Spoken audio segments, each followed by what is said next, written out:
এ যাবৎ বহু পায়েল তিথি দেখেছে, কিন্তু এরকম পায়েল আগে কখনো দেখেনি সে। জিনিসগুলো নিয়ে তিথি বিছানায় গিয়ে বসলো, এরপর শাড়িটা তুলে গায়ে জড়ালো। ওকে বেশ মানিয়েছে। অর্ণবের চয়েসটা সত্যি দারুণ। তিথি ঠিক করলো সে এই শাড়িটা পরে অর্ণবকে প্রপোজ করবে। ভালোবাসি বলতে পারবে কিনা জানে না, তবে চেষ্টা তো করে দেখবেই ও। মনের ভাবগুলোকে প্রকাশ করতে কি ভালোবাসি না বললে চলে না? চোখের দিকে তাকালে কি ভাবগুলো প্রকাশ পায় না? নিশ্চয়ই পায়। সবাই কি ভালোবাসি বলে, মাঝে মাঝে মানুষের নীরবতাও তো পরিপূর্ণভাবে ব্যক্ত করে হৃদয়ের পবিত্র অনুভূতিগুলো। তিথিও চেষ্টা করে দেখবে সে নীরবতা ভাসী হয়ে পারে কিনা লুকিয়ে রাখা অনুভূতিগুলোকে অর্ণবের মাঝে ছড়িয়ে দিতে। রাত 10টা বাজে। অর্ণব ক্লান্ত হয়ে বাড়িতে ফিরল। এসে দেখলো কারো কথাবার্তার কোনো সারা শব্দ নেই, সবাই মনে হয় ঘুমিয়ে গেছে। অর্ণব আর বেশি ভাবলো না, এদিক ওদিক না তাকিয়ে সোজা ঢুকে গেল বাথরুমে। ভীষণ ক্লান্ত লাগছে আজকে, গোসল করার বিশেষ প্রয়োজন। বাথরুম থেকে বের হয়ে অর্ণবের মনে হলো তিথির কথা। হিসেব মতো ওর এখন ঘরেই থাকার কথা ছিল, তাহলে গেল কোথায় মেয়েটা? এদিক ওদিক তাকাতে গিয়ে অর্ণবের চোখ পড়লো ড্রেসিং টেবিলের আয়নার দিকে। আয়নার লাল রঙা চিরকুট ঝুলছে, তাতে বড় বড় অক্ষরে লেখা, এই যে মিস্টার, সাইড টেবিলে খাবার রাখা আছে, ঝটপট খেয়ে ছাদে আসুন, আর হ্যাঁ, খেয়ে আসবেন কিন্তু। অর্ণব চিরকুটটা পড়ে বেশ অবাক হলো। তিথি হঠাৎ চিরকুট কেন লিখতে গেল? এত রাতে আবার ছাদে রাখছে, কিন্তু কেন? দ্রুত খাওয়া শেষ করে অর্ণব ছাদের উদ্দেশ্যে রওনা দিল। তিথি রাতের বেলা ছাদে একা একা গেছে। মেয়েটার কি ডয়ভর বলে কিছু নেই? রাতে কেউ একা একা ছাদে যায়? যদি ভয় পেয়ে যায় তখন কাকে ডাকবে ও? হাতের কাছে একবার পেলে আচ্ছা মতো বকবে সে তিথিকে। অর্ণব ছাদের দরজা খুলে উকিঝুঁকি মেরে দক্ষিণ কোণে ধবধবে সাদা শাড়ি পরিহিতা অজ্ঞাত এক নারীকে দেখতে পেল। অজ্ঞাত বললে ভুল হবে, অর্ণব জানে ওই তিথি।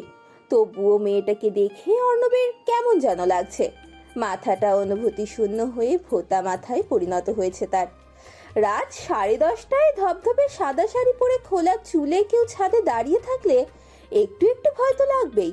ব্যাপারটা অস্বাভাবিক কিছু নয়। অর্ণবেরও তাই কেমন যেন ভয় ভয় করছে। অর্ণব তার ভোতা মাথাটা সহ একরত্তি বিস্ময় নিয়ে তিথির দিকে পা বাড়ালো। কারো উপস্থিতি টের পেয়ে তিথি নড়ে চড়ে দাঁড়ালো। তারপর অতি স্বাভাবিক কণ্ঠে অর্ণবকে উদ্দেশ্য করে বলল, এসেছেন? অর্ণব ছোট্ট করে হুম। বলে তিথির পাশে গিয়ে দাঁড়ালো। তিথির দিকে রাগ রাগ গলায় প্রশ্ন ছুড়ল। তিথি মৃদু হেসে অর্ণবের দিকে তাকালো। তিথির মুখের দিকে তাকিয়ে থমকে গেল অর্ণবের চোখ। ঘন কালো কাজলে আঁকা চোখ জোড়া ভয়ানক সুন্দর লাগছে আজ। হালকা গোলাপি লিপস্টিকে আঁকা রাঙানো ঠোঁট জোড়া যেন আস্ত গোলাপের পাপড়ির মতো দেখাচ্ছে।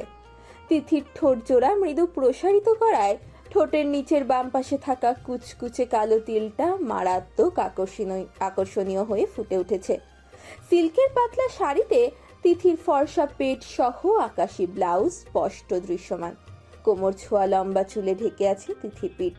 সব মিলিয়ে বলতে গেলে মেয়েটাকে হুড়পড়ি দেখতে লাগছে। আর এই হুড়কে দেখেই অর্ণবের হার্টবিট মিস হয়ে যাওয়ার অবস্থা। অর্ণবকে থমথমে চোখে তাড়িয়ে থাকতে দেখে তিথি ওর ঠোঁট জোড়া আরও একটু প্রসারিত করলো। তারপর অতি স্বাভাবিক ভঙ্গিমাতে বলল, এই রাতে তুমি ছাদে কেন এসছো? তোমার কোনো বোধ বুদ্ধি নেই? একা একা কেউ ছাদে আসে? আজ খুব ইচ্ছা করছিল আপনাকে একটু চমক দিতে, আর চমকানোর জন্য এই রাত আকাশের তারাময় চাঁদটা একদম পারফেক্ট জায়গা, তাই আমি ছাদে এসেছি। তিথির কথার আগামাথা অর্ণব ধরতে পারছে না। মস্তিষ্ককে কেমন ধূসর ধূসর লাগছে ওর। হাত পা অবশ হয়ে আসায় কিছু ভাবার মতো অবস্থা আপাতত অর্ণবের নেই। সে তিথির দিকে অনুভূতি শূন্য দৃষ্টিতে তাকালো। একদলা বিস্ময় নিয়ে বলল, মানে তোমার কথা আমি বুঝতে পারিনি তিথি, একটু বুঝিয়ে বলবে? তিথি ছোট্ট করে বলে মাথা নাড়ালো। তিথি ছাদের রেলিং ঘেঁষে দাঁড়ালো। ঘাড় ঘুরিয়ে অর্ণবের দিকে তাকিয়ে অর্ণবকে উদ্দেশ্য করে বলল, আপনার দেওয়া শাড়িটা পরেছি, আমায় কেমন লাগছে বলবেন না? অর্ণব তিথির দিকে মনোযোগী হয়ে তাকালো। হাস্যোজ্জ্বল কণ্ঠে বলল, পূর্ণিমার চাঁদের মতো স্নিগ্ধ দেখাচ্ছে তোমায়। একটা ফুলের স্নিগ্ধতা যেমন মানুষকে মুগ্ধ করে, তেমনই তোমার স্নিগ্ধতা আমায় বারবার মুগ্ধ করে। আর আজও তার ব্যতিক্রম ঘটেনি। রাতপরীর মতো লাগছে তোমায়, জলজান্ত স্নিগ্ধ রাতপরী। তিথি হাসলো। বাম হাত দিয়ে চুলগুলো সব কানের পিঠে গুজে নিচে ঝুঁকে ডান হাতে একটা ছোট্ট বক্স তুললো। অর্ণবের দিকে বক্সটা দিয়ে বলল, ধরুন। অর্ণব ভ্রু কুঁচকে তা হাতে নিল। বক্সের মধ্যে কি আছে জানার জন্য মনটা আকুপাকু করছে। তিথির হাত থেকে নিয়ে অর্ণব দ্রুত তা খুলল, আর খোলার পর দেখতে পেল পাথরের সাদা ধপধপে পায়েল। অর্ণব তিথির দিকে বিস্মিত দৃষ্টিতে তাকাতেই সে বলল, শাড়ির সাথে আপনি আমায় এটাও দিয়েছিলেন, মনে আছে? কখনো পরিনি এটা, তবে ঠিক করেছি এখন থেকে সব সময় পরে থাকবো। আপনি কি এটা একটু পরিয়ে দেবেন আমায়? পরিয়ে দিলে আমি খুব খুশি হব। অর্ণব হতভাগ চোখে তিথির দিকে দৃষ্টি নিক্ষেপ করলো।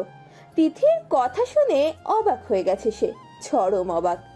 অর্ণবকে চুপ থাকতে দেখে তিথি আবারও প্রশ্ন ছুড়ল। কি হলো? অর্ণব তিথির দিকে সচেতন দৃষ্টিতে তাকিয়ে দুর্বোধ্য হেসে বলল, দিচ্ছি। তারপর সে তিথির সামনে এক হাঁটুতে ভর দিয়ে বসলো। তিথির বাম পাটা নিজের বাম হাঁটুর ওপর রেখে পরম যত্নে সাদা পায়েলটা পরিয়ে দিল তার মায়াপরীর পায়ে। তিথির পায়ে পায়েলটা ভীষণ সুন্দর মানিয়েছে। তিথির পায়ের ছোঁয়ায় যেন পায়েলটা সার্থক হয়েছে তার সৌন্দর্য ছড়াতে।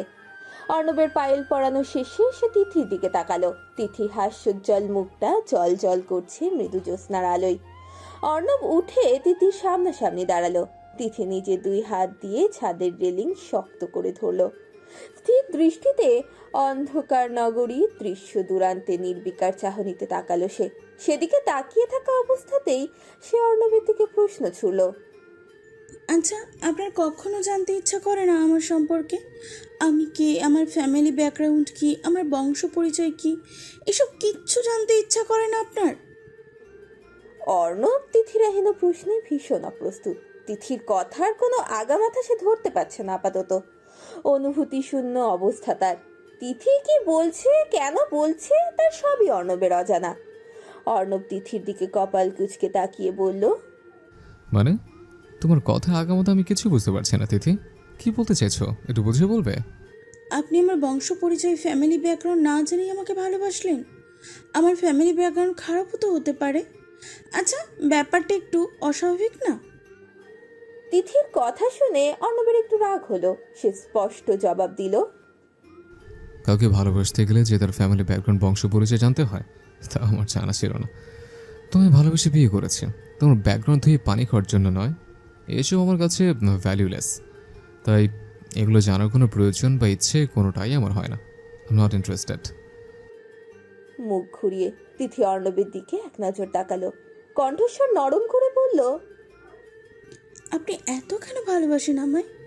আমি কি আদেও এত ভালোবাসার ডিজার্ভ করি? অর্ণব তিথির দিকে বিভ্রান্ত দৃষ্টিতে তাকিয়ে বলল, তোমার আজ কি হচ্ছে তিথি, টালমাটাল প্রশ্ন কেন করছো? তিথি পুনরায় অন্ধকারে নিজের দৃষ্টি নিক্ষেপ করলো। নিরুদ্বেগী কণ্ঠে বলল, আপনাকে অনেক কিছু বলার আছে আমার। ধৈর্য ধরে শোনার একটু সময় কি আপনার হবে?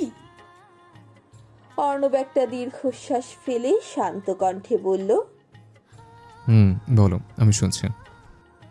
হঠাৎ রেলিংয়ের কোল ঘেঁষে বসে পড়ল তিথি। বসার পর অর্ণবের হাত টেনে ওকে পাশে বসালো। নিরন্তর কণ্ঠে বলল, আজ আপনাকে একটা গল্প শোনাবো, আমার জীবনের গল্প, আমার শৈশবের গল্প। শুনবেন? অর্ণব মাথা নাড়ালো, যার অর্থ হ্যাঁ, সে শুনবে।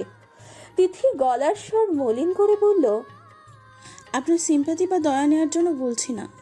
আমার সম্পর্কে আপনার জানা উচিত সব কিছু। আপনার সম্পর্কে যেমন আমি সব কিছু জানি, তেমন আমার সম্পর্কেও আপনার অধিকার আপনার জানার। তাই আজ নিজে থেকেই কথাগুলো বলতে চাই। তিথি একটু থেমে বলতে শুরু করলো, প্রায় 6 বছর বয়স থেকেই আমি আর আম্মু আলাদা থাকি। আমার আব্বু। তিথি থামলো। কথা বলতে কষ্ট হচ্ছে ওর, গলা আটকে আসছে চাপা কান্নায়। অর্ণব তিথির দিকে করুণ দৃষ্টিতে তাকিয়ে আছে। তিথির অবস্থা সে খুব ভালো করেই অনুমান করতে পারছে। তিথি ধরা ধরা গলায় বলতে লাগলো, আব্বু আম্মু লাভ ম্যারেজ ছিল। সবার বিরুদ্ধে গিয়ে আম্মু আব্বুকে বিয়ে করে। আমার আব্বুরা ছিল অনেক বড়লোক। আমার বেশ মনে আছে, আমার একটা বিশাল 5 তলা বাড়িতে থাকতাম। বাড়িটা ছিল আমার দাদার তৈরি। আম্মুর মুখে গল্প শুনেছি, বেশ শৌখিন রুচিবান মানুষ ছিলেন তিনি। তিথি দীর্ঘশ্বাস ফেলল। তারপর অর্ণবের দিকে তাকিয়ে অতি আবেগী সুরে আবারও বলতে থাকলো, আমি ছোটবেলায় দামি দামি জামা কাপড়ও পরতাম, স্কুলে যেতাম বড় গাড়িতে করে। খাবার দাবারের কোনো অভাব ছিল না। মোট কথা সব পেয়েছি, আমি শুধু পাইনি বাবার ভালোবাসা। আর পাইনি বলেই সব থেকেও আমি ছিলাম বড্ড অভাবী। ওই বিশাল বাড়িটা সাজসজ্জা ভরা থাকলেও ছিল না সুখ, মানসিক শান্তি, হাসি খুশি পরিবেশ। না, কোনোটাই ছিল না। টাকা পয়সা মানুষকে কখনো সুখী করতে পারে না, কখনোই না। আমার আম্মুটাও সুখী ছিল না। জন্মের পর থেকে ওই বাড়িতে থাকা অবধি আমার আব্বু আমাকে ছুঁয়ে পর্যন্ত দেখেনি। কেন জানেন? কারণ আমি কন্যা সন্তান। আমার মেয়ে বলে আমাকে পছন্দ করতো না উনি। আচ্ছা, এটা কি আমার অপরাধ ছিল? আমি তো নিজেকে মেয়েরূপে সৃষ্টি করিনি, সৃষ্টি করেছেন আল্লাহ। তাহলে কেন মেনে নিতে পারেননি আমাকে? তিথির চোখ ভরে উঠল টলমল জলে। মেয়েটার মুখের দিকে তাকালে যে কেউ কেঁদে ফেলতে বাধ্য। অর্ণব ছলছলে চোখে তাকিয়ে আছে তিথির মুখের দিকে। তিথিকে দেখে খুব মায়া হচ্ছে ওর। ভীষণ রকম মায়া। তিথি কান্না ভেজা কণ্ঠে পুনরায় বলতে লাগলো, আমার স্কুল ফ্রেন্ডদেরকে দেখতাম, ওরা ওদের বাবার কোলে করে স্কুলে আসতো। কত আদর পেত বাবার কাছ থেকে, ওদেরকে ওদের বাবা বলতো। আমি দূরে দাঁড়িয়ে থেকে দেখতাম। আমার ভীষণ মন খারাপ হতো জানেন, কান্না পেত খুব। সবার আম্মু বাচ্চাদেরকে কোলে নিত, আদর করতো, ভালোবাসতো।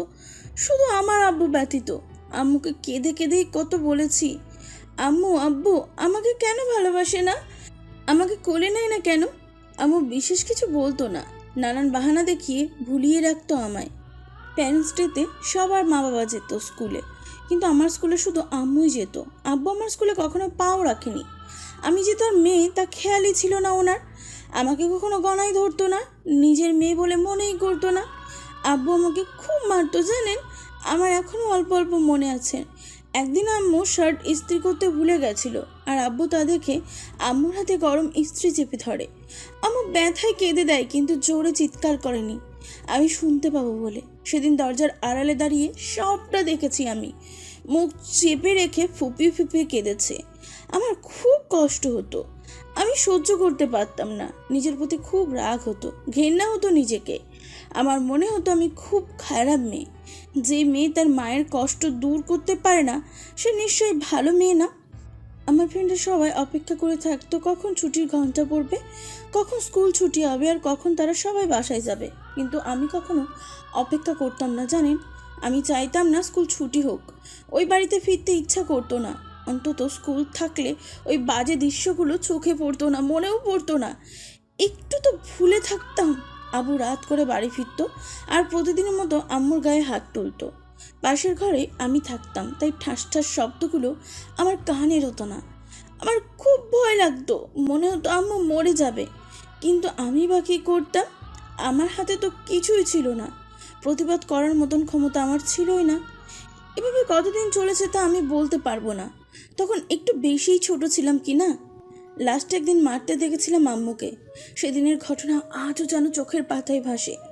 আমার স্পষ্ট মনে আছে ওই দিনটার কথা। আমার স্কুল ছুটি থাকায় আমি বাড়িতে ছিলাম। সময়টা ছিল মধ্য দুপুর। আব্বু খাচ্ছিল আর আমি ঘরে বসে পুতুল খেলছিলাম। আব্বু আমায় সবসময় ধমকাতো, খুব রাগী লোক ছিল। আমাকে ভয় লাগতো, তাই আমি ওনার সামনে যেতাম না। খেলতাম, হঠাৎ খুব জোরে কিছু ভাঙার আওয়াজ হলো। আমি দৌড়ে গিয়ে দেখলাম আম্মুকে ওই লোকটা মারছে। কেন মারছে, কি কারণে তা আমি জানতাম না। আম্মুকে ফ্লোরে ফেলে চামড়ার বেল দিয়ে খুব বাজেভাবে মারছিল। আম্মুর ঠোঁট আর পেট থেকে টকটকে লাল রক্ত ঝরছিল। আমি খুব ভয় পেয়ে যাই, অনেক জোরে চিৎকার করে কেঁদে উঠি। ফ্লোরে পড়ে থাকা অবস্থাতেই আম্মু আমায় বলেছিল, ঘরে যা মা, কাঁদে না। আমি অনবরত কান্না করছিলাম, আমার হাত পা কাঁপছিল। আম্মুর শরীরে রক্ত দেখে মারাত্মক ভয় হচ্ছিল। বারবার মনে হচ্ছিল আম্মু মরে যাবে না তো। আব্বুর শার্ট ধরে টানছিলাম আমি, কান্নারত অবস্থায় বলছিলাম, আম্মু মরে যাবে, আব্বু ছাড়ো। আব্বু আমার একটা কথাও কানে তোলেনি, ধাক্কা দিয়ে ফেলে দিয়েছিলাম আমি পড়ে যাওয়া সম্ভবত হাঁটুটা লেগেছিল সামান্য, তবে সেই ব্যথায় আমার একটুও কষ্ট হয়নি। আমার কষ্ট হয়েছিল আম্মুকে ব্যথায় কাঁদরানো অবস্থায় দেখে। খুব অসহায় লাগছিল নিজেকে। ফ্লোরে বসে আম্মু আম্মু বলে কাঁদছিলাম, কেউ ছিল না আমার আম্মুকে বাঁচানোর জন্য। আকস্মিকভাবে আম্মুর শরীরে ক্ষত জায়গায় ব্লিডিং বেড়ে গেল। আম্মুর অবস্থাও খারাপ ছিল। আমার ভয়টা তত্তর করে বেড়ে মাথা চাড়া দিয়ে উঠল। জানি না আমার শরীরে কোথা থেকে যেন অদ্ভুত একটা শক্তি চলে এলো। আমি উঠে গিয়ে পাশে রাখা ভারী ফুলদানি ছুঁড়ে মারলাম ওই নোংরা লোকটার মাথায়। ফুলদানি লাগা মাত্রই উনি পড়ে গেলেন। আমি দৌড়ে গিয়ে আম্মুকে জড়িয়ে ধরলাম।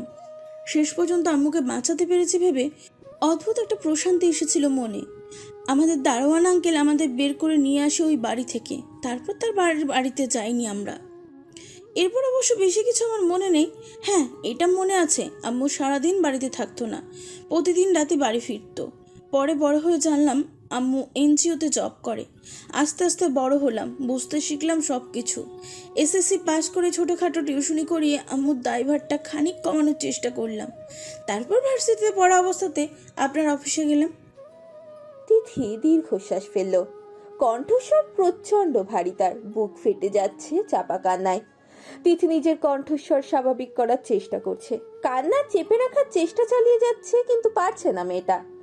ওর কথার ভাঁজে কান্নার ছাপ স্পষ্ট। তিথি মলিন কণ্ঠে বলল, সবার মুখে শুনেছি পিতা নাকি পরিবারের বটগাছ। এটা সত্যি। প্রতিটা পিতাই তার পরিবারকে বটগাছের মতন ছায়া দেয়, আঁকলে আঁকলে রাখে, কোনো অভাব বুঝতে দেয় না। কিন্তু আফসোস, ওই বটগাছের ছায়াটা আমার মাথায় পড়েনি বা ভাগ্যে জোটেনি। আমার ভাগ্যটা খুব নির্মম, বড্ড অভাগী আমি।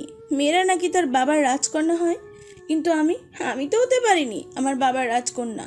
কেন জানি কোনো পাপের ফলস্বরূপ আমি পিতাময়ী ভালোবাসা থেকে বঞ্চিত হয়েছি, বাবা থেকেও না থাকা আমি। আম্মু মনে করে আম্মু নিজের সাথে সাথে আমার জীবনটা নষ্ট করে দিয়েছে, কিন্তু না, আম্মু শুধু শুধু নিজেকে দোষারোপ করে। আমি জানি যদি শব্দটা উচ্চারণ করতে নেই, যা হয় তা ভালোর জন্যই হয়। তবু আজ যদি আমি না জন্মাতাম তাহলে আম্মুর লাইফটা এমন হতো না। আম্মু তো চাইলে আর একটা বিয়ে করতে পারতো, কিন্তু করেনি। শুধু আমার জন্য করেনি। আচ্ছা, মানুষ এতটা বদলে যায় কিভাবে, এতটা নির্মম বা হয় কিভাবে? আম্মু তো ওই লোকটাকে কম ভালোবাসেনি। ওই লোকটার জন্য সব ছেড়ে দিয়েছিল আম্মু, নিজের পরিবার, পড়াশোনা, স্বপ্ন সব কিছু বিসর্জন দিয়ে শুধু ভালোবেসেছে লোকটাকে। কত বিশ্বাস করতো আম্মু ওনাকে, তবু কেন ঠকে গেল আম্মু? আচ্ছা, কাউকে ভালোবাসা কি ভুল, বিশ্বাস করে বুঝি অন্যায়?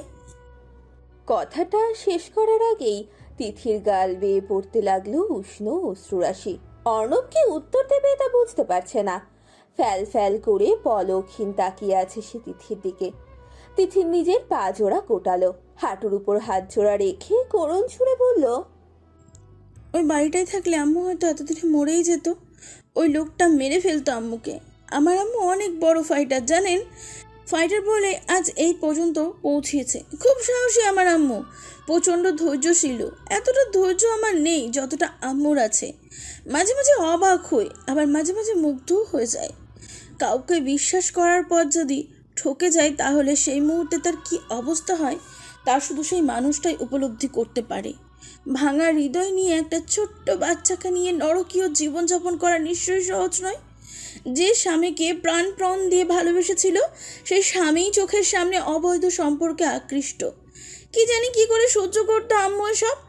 জানেন, ওই লোকটার কাছে আম্মু ননির পুতুল ছিল। ফিজিক্যালি বউ যতদিন ছিল ততদিন ছিল তার ভালোবাসা। যখন ফিজিক্যালি সে পূরণ হয়ে গেল তখন বউটা পূর্ণ হয়ে গেল, তার মন ভরে গেল। ব্যাস, আমার আম্মুকেও তখন ছুঁড়ে ফেলে দিল।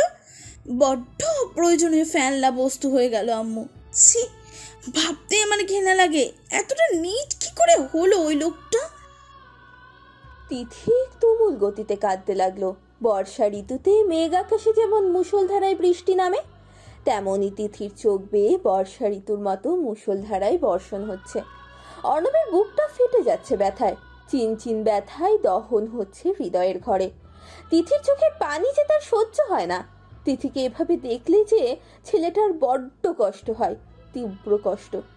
তিথির এই অবস্থা দেখতে পারছে না অর্ণব। তিথির সাথে সাথে সে নিজেও ভিজে যাচ্ছে রাশ ভারী নোনা জলে। তিথি কাঁদতে কাঁদতে কম্পিত কণ্ঠে বলে উঠল,